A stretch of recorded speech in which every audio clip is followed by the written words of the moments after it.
Hi, Booking King.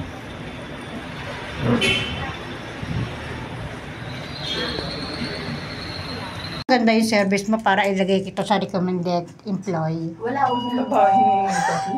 Ay, nasa 8 floor na pala kami. Andito kami kay Katli. Wow. Ayan office mo? Bye-bye.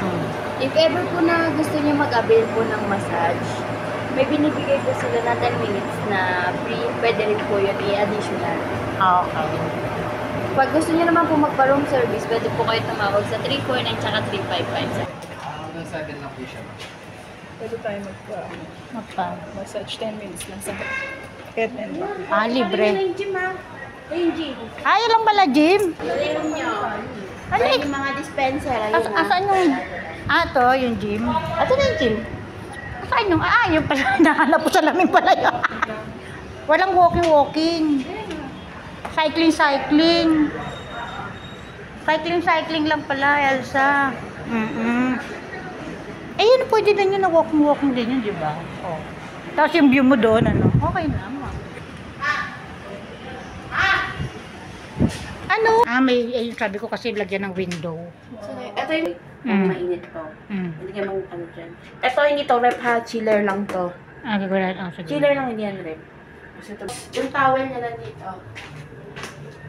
Tatlo yung tama. Yung towel. Yung towel.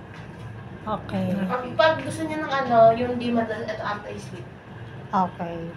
Pasyal muna kami doon sa Yan. Yung doon yung office ni Jessica. Nakata 11th floor. 827. Yan ang room. Dito nagtatrabaho si Kathleen. Tapos mayroon siyang gym. Ayan lang, simple lang yung gym niya.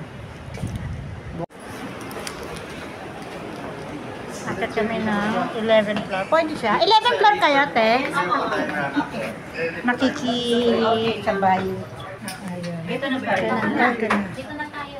Wow, ganda. Parang tinatawag na ako ng tubig. Wow, anong pit ba to?